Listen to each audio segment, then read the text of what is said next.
Bino nyonso bozili bakwa kolanda magazine d'information générale Fimbu ya Congo batata ba mama bandeko to fongola ngona poko na lelo pona ko bisa bino que mwana mboka mbondi wa mbondi oyo azali moko ya cadre ya parti politique MLCP membre ya plateforme na kombo ya Fonds pour le respect de la constitution ye apesa ki makanisi na ye na oyo etali UDPS na rassemblement de l'opposition na dialogue ya pendant 2 ans, UDPS Azalaki qu'on négocie avec Kabila na Ibiza, na Porto, na Italie, na Venise, na Anvers, na Nini, na Paris. Bazé qu'on négocie, bazo bon de la Kabila après ça bango poste ya premier ministre, bazo la gouverneur, ba ministre plutôt na kati. Na banza ba kate ba yango.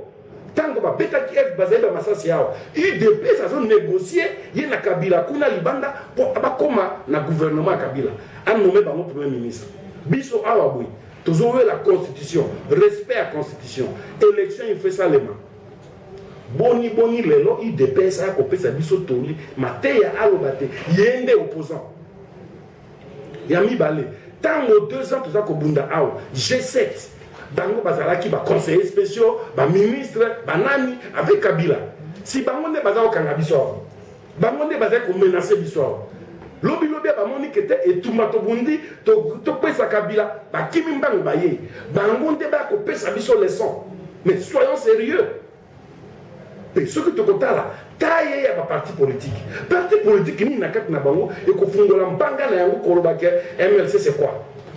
Namoni motoko la Fayulu, motoko la Lisanga, basé koloba, ba parti politique na bango. Si ba bota minde na kati ya union pour la nation, pour ba exister na mboka oyo. Ba lataki e koti ya Bemba pour ba ko nommer ba élire bango na 2006.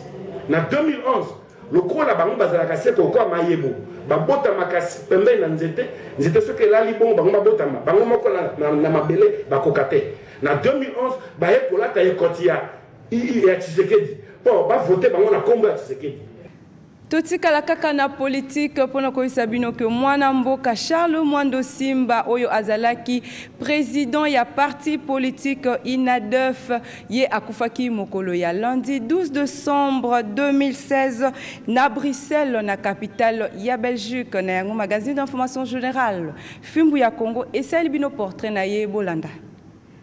Mwana mboka Charles Mwando Simba président ya parti politique na kombo ya Union nationale des démocrates fédéralistes INADEF na Mukuse akufaki mokolo ya lundi 12 décembre 2016 na hôpital moko na Bruxelles capitale ya ekolo Belgique et sika azalaki hospitalisé pendant 2 mois. Esengeli boyebaki Charles Mwando Simba abotama le 18 octobre 1936 na Mobakuna na province ya Katanga. Azala plusieurs fois ministre pendant Deuxième République entre 1965 et 1971 pe gouverneur ya Grand Kivu pendant 12 ans. Charles Mwando Simba azalaka ministre ya transport pe ministre ya développement rural na gouvernement ya le patriarche Antoine Gizenga. Le 26 octobre 2008, Charles Mwando Simba azalaka nommé ministre ya défense na gouvernement ya Adolphe Mozito. Esengeli boyeba lisusu que Charles Mwando Simba azalaki pe deuxième vice-président ya Assemblée nationale na gouvernement ya Matata. Kasi asilaki ko démissionner pour na ko rejoindre G7 oyo ezali lelo allié na rassemblement de l'opposition. Tika ete molimo na ye epema na kimia. Ba Congolais bazali kosenga kimia awana République démocratique du Congo pona mokolo ya le 19 décembre basengi epa ya ba politiciens ya opposition pe ya majorité basanga na pumboka ezala na kimia bolanda elema oyo. Non, réaction nangai par rapport à la date ya le 19, ça veut dire que les dates moko on sait constitutionnellement par là mandat chef de l'État est aussi là. Mais moi je pense que la question, elle est purement politique. Et c'est au nom de la démocratie, je pense qu'il faut aussi une opportunité Namboka est avancé. Ça veut dire que les politiciens, comme Baza déjà dans la réunion à 5 ans, c'est vrai qu'il y a le nouveau Premier ministre Sami Badi Bangab, Oyo Azali Wana, Oyo d'office a travaillé dans 5 ans, a travaillé dans CENI par rapport à l'organisation de l'élection, mais par rapport à la question du 19, je pense que nous devions nous calmer, tout garder Kimia. Pour la date du 19, nous avons Kimia et Zala Namboka. Toujours Kimia ezalaka peuple congolais au babengi peuple congolais azalaka na besoin Kimia mbula na mbula peuple congolais na nazala comme kuluna te ya kobimaka na nzela pona ko réclamer ba makambo moko ke mboka ne ebeba ce total est ta première pillage eza peuple congolais te mutasala yango mais a entraîné na militaire congolais ba kumbi pillage na kati ya mboka peuple akoti oyo lisusu komeli bisobo eza peuple te muta bomba kambongo ya leta eza peuple na cité te muta koli ko salisa élection mais via mibeko ya mboka mibeko eponi bato bakoki ko kamba mboka mibeko eponi bato bakoki ko bomba mbongo pour basala élection et puis mbongo bakoki ko sala même élection même que ce soit ba sénat ya ba disposition ba boyi na bango ko salisa élection. Tant que bato na baboyi mais banani baluki des autres na mboka eza bato oyo fallait basala les élections bangonde e ba pelisi mboka Lelo oyo soko tamboli na ville province ya Kinshasa oko remarque que ba jeune fille ebele basala kalisusu misala yanda kute goigoi elata bango na nzoto bozo ba détail et pa ya Josiane Kaseya. Magazine d'information générale Fimbu ya Congo et c'est le constat que ba jeune fille ebele awa na ville province ya Kinshasa ba yebaka na bango kosala musala te ba yebika ka Facebook na ba réseaux sociaux ya ndenge na ndenge o komona jeune fille mususu alamuki na tongo oli asokola basani akomanda kutope musala mususu akobanda koluka na ye mwana ya verni po abongisa ye manzaka yango wana batu ba réagissaki par rapport ya comportement oyo batika makambo wana batika eloko wana ke batie saklanzaka na maboko oko sokola nzoto na yo po ebima propre ndenge ni oko sala musala ndenge ni oza chef ata oza patron oza na droit ya kosala musala po servir papa na kati ya ndako ozo la kaka mwa musala asalelo musala mususu abebisi moye mobali asepela na yo eza te malamu osala musala na yo to sala biloko wana te zomona ba jeune fille ba mipesi comme mipesa dans ce sens que bazo que mipesa na kindumba ba manzaka deti na o lobi wana ni makamba manzaka finalement ozo kotsa manzaka est-ce que nzambe o apesa manzaka wana est-ce que o leki na nini bien yo finalement nyonso oyo ezali kaka pona bien na bino bandeko basi kosalela ba réseaux sociaux ezali nango mabete to pe kozwa soya nzoto na yo ezali pe mabete kasi likambo na likambo ezali na ngonga na yango oyeba musala ezali malamu po esunga yo soki okomi na foyer na yo ozwa problème te sino te bakozwela yo mbanda. Na économie esengeli boyeba ke dollar awa na ville province ya Kinshasa ezali komata se komata na yango magazine d'information générale Fimbu ya Congo esali bino constat oyo bozo ba détail et pa ya Pichu Matins. Depuis quelques mois, dans la ville-province de Kinshasa, pe na Congo démocratique, dollar américain, pe ba monnaie étrangère mon sousou, ezali li sousou na taux fixé. Constat ezali que chaque jour, na ba différents bureaux de change, taux ya dollar, ezali comme taper chaque cambiste, azali na taux na ye. Na espace, il y a 3 mois, il y a pamba $1 américain et l'ongwe na 9.1, tina 12.3 francs congolais, to $100 oyo, babandaki ko changer na 91 000 francs congolais, lelo est commis na 123 000 francs congolais. Situation oyo ezali ko tungisa population congolaise po biloko ya kote kaimati pe mutu na mutu azotia prix na ndenge na ye. Ba Congolais bazo senga kaka na gouvernement atala likambo oyo malamu pe a trouver solution nango surtout na période oyo ya ba fête po ba fêter na kimia. Aveni Isoki na commune ya Kinshasa ezali ya kobeba na ndenge ya kosakana te bahabitant ya avenue oyo balembi kolela epa ya bakonzi kutu bango moko ba changer avenue kombo boza ba détail na yango. Awa tozali na croisement ya bavenu Wileri pe isoki na commune ya Kinshasa. Nzela oyo ezali ya kobeba makasi pe botala ndenge mai ezali ko traîner awa. E bongo niveau ya solo oyo ezali kobima awa vraiment ezali insupportable. Ba habitants ya kotoyo balobi ba yebite soki mai oyo ezali kotonda awa eutaka wapi. Kutu bango moko ba koma kobenga balabala oyo fleuve isoki. Liboso ya kamera ya magazine Fimbo ya Congo boyo kanenge ba communicaki. Avenue Soki to benga yango siko fleuve Soki otalaka me banda ukitoko toyebi te soki bakolo banda kwango bakenda wapi ko avato okuzilaka gouvernement banda kuna ya kitoko ezali bonge ata basopa mabanga ko balabala eza munene kitoko mais pourquoi balabala mabe boye. Magazine d'information générale Fimbo ya Congo ne ezali seul moyen oyo population congolaise ba pona koleka pona ko passer message na bango epai ya bakonzi ya mboka. Espérons que na sima ya kotala bilili oyo ba kolukela bango solution.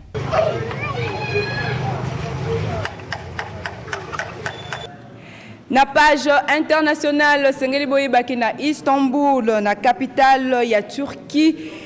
Double attentat moko à la bombe et salamaki mokolo ya samedi 10 décembre nangonga ya 22h30 ministre ya intérieur ya Turquie a décrété qui état d'urgence. Boza commentaire ya Sami Komi. Double attentat moko à la bombe et salamaki mokolo ya samedi 10 décembre vers 22h30 na Istanbul, capitale ya Turquie. Et Sengeli Boyebaki mutuka moko piégé et explosé juste au pembeni ya mutuka ya la police anti-émeute mosikate na stade Besiktas. Environ 45 secondes plus tard, attentat suicide mosusu et salamaki na parc de Maska. Pembeni kaka na stade mosikate na esika attentat ya liboso et salamaki. Boyebaki selon dernier bilan officiel, au moins 38 personnes bakufaki, pe 166 blessés, dont 3 personnes bazali na état critique. Selon le ministre turc de l'Intérieur, attentat oyo ezali revendiqué na groupe terroriste PKK, pe Turquie mobima ezali na état d'urgence. Na sport Sengeli Boyebaki ba supporters ya FC Renaissance ba réagisaki par rapport ya défaite ya équipe na bango oyo babetaki contre DSMP pe ba réagisaki par rapport ya coach Otis Ngoma bolanda ba détail et pas ya Fiston Bamba. Après défaite ya équipe na bango FC Renaissance contre Daring Club Motema Pembe na score ya 2-1, ba supporter ya FC Fibo bazo continuer kaka ko réagir par rapport à l'équipe na bango bazo mituna kutu moral ya équipe ezali ndenge nini ba expliquer ki na micro na biso moral ya ba joueur na bango ezali malamu pe oya bango ba supporter bana Fibo bazali confiant pona bango défaite wana et décourager bango te ata kutu ba poli pona championnat ezali nanu boyo kandenge ba lobaki na micro ya magazine Fimbo ya Congo. Moral ba joueur bien ba on va reconnaître que nos championnats ma casse. Vraiment bon reconnaître le championnat ma casse, ils ont multiplié sur le travail donc l'équipe est en bonne santé. Donc il y a un problème que non. On renforcer cette équipe pour la Coupe d'Afrique par rapport à n'engue le championnat je sais le championnat je peut être nous on n'engue ba sembe ba pour la na ba samba na kata Kamalondo. Ya en tout cas to le ba bonne équipe na biso. Les attaques le roi to poli des matchs il y a 6 points to perdre 6 points to perdre pas équipe. Et là on a to lingi en tout cas to lingi comité les morali ya kimia l'équipe na biso.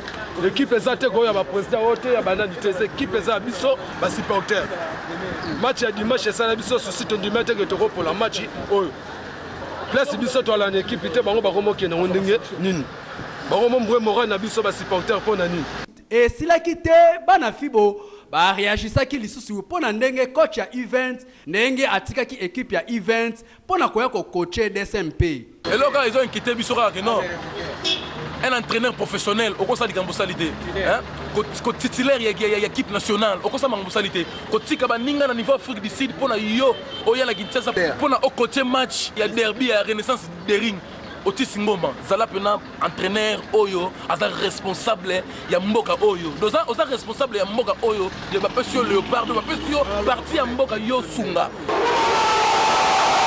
Kaka na sport esengeli boyeba que Ligue nationale de football l'INAFOOT na mokuse ba match ya makasi ezali programmé pour la semaine oyo na zone il y a développement ouest P mokolo dimanche 11 décembre 2016 TP Mazembe abetaki na sanga balende na compte ya zone ya développement sud score ezaki 2 buts à 1 à faveur ya sanga balende. Fisto Bamba encore une fois bas détail.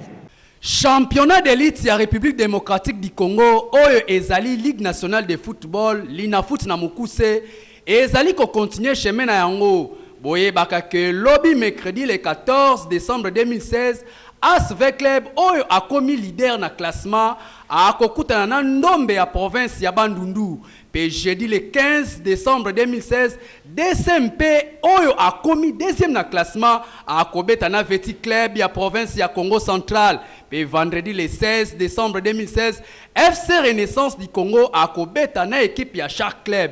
Na classement boye baka que V Club azali na 33 points, DSMP azali na 31 points, Renaissance azali na 26 points, Hexagona Racing Club de Kinshasa boye baka que na zone ya développement sud kuna pe ba match betamaki na stade TP Mazembe ya Kamalondo équipe ya TP Mazembe apolaki contre Sa Majesté Sanga Balembe ya Mujimai atikali leader pe Mazembe alandie na sima.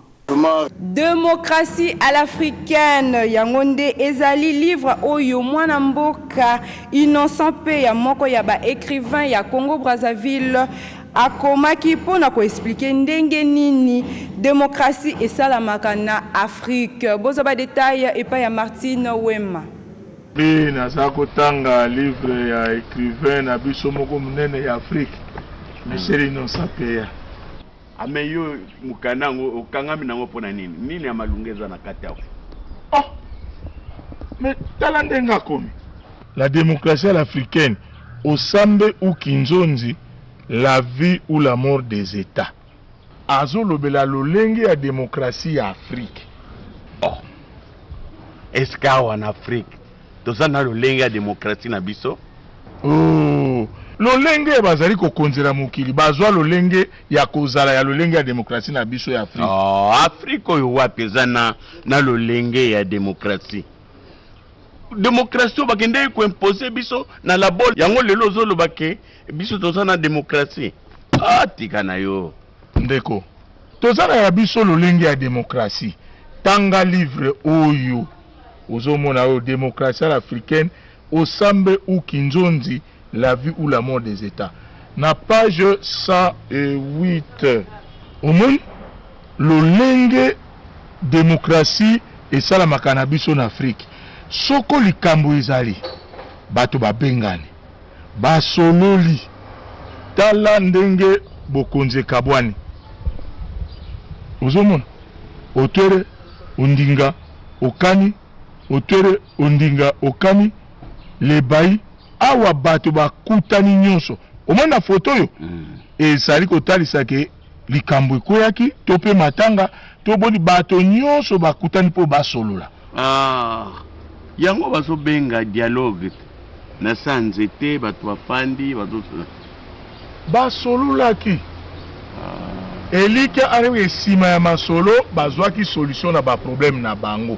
Nde omoni mokomi apesi ndakisa ya mutuka oyo ekwe ya panda bamboka na biso yango pe ezaka na makambo oyo ezotala mboka penza solo esengeli ni bato bazvanda esika moko basolola pe bakozwa ba solution pona makambo ya mboka na bango yango wana oyoki tina ya osambe ou kinzonzi sinon te c'est la mort des États bikole ko panjana. Michel Innocent Peya aza mayele soki olingi opase weekend moko ya malamu tope bosalisa ba fête ya fin de l'année esika ezase moko espace Jericho chez Mama José babongiseli bino ba cadre moko ya malamu pona bose détendre boza ba taille et pas ya pichu matans que bino batu bolinga ko vivre bomi tungisa lisusu te po solution ezwami espace Jericho et pas à la grande dame de luxe Mama José Nzete Ambila et bongiseli bino cadre kitoko oyo bokoki kosala ba réunion ya service to pe ya famille pona ba weekend na bino espace ya solo yango yo pona kolongola ba stress na mopepe naturel ya fleuve Congo. Sécurité ezali assuré pe parking pona mituka na bino. Awa akei kutu koloba te po bana basi ya kitoko bazali na disposition na bino, c'est-à-dire bakoyamba pe kozwa soin na bino na ndenge esengeli. E bongo côté cuisine okolia pe okomela ndenge olingi selon guna yo po awa nyonso ezali. Po na bino batu bolinga maboke ya mbisi to pe ya ngulu esengeli boyeba ke yango nde ezali spécialité ya espace Jéricho, les goûts de la nature. Na nzela mai avenue tourisme. Donc eza le seul espace où sur côté ba service nous surtout ezali. Ko banana boisson na kolia. Imagine toza na pembeni ya mai. Na nazola na ngulu. Espace Jéricho ezala makambo ebele, ezala ba surprise ebele. Chaque dimanche ezala toujours un événement. Toza en espace Jéricho. Eza na route tourisme, vraiment espace moko ya bien, toza na air moko fraîche, boya ebele bozala déçu te. Bongo yo mutu okimaka makelele pona kosala musala, yaka ko profiter na kimia ya espace Jéricho pe mon pepe naturel ya fleuve Congo, internet pe ezali gratuit. Adresse ezali kaka moko na avenue tourisme na nzela ya mai lokola ozokende pompage à 5 minutes ya Kitambo magasin. Rubrique francophone ya mokona lelo magazine d'information générale Fimbu ya Congo et bongiseli bino surprise au Bolanda. Fin de macadam à bétonner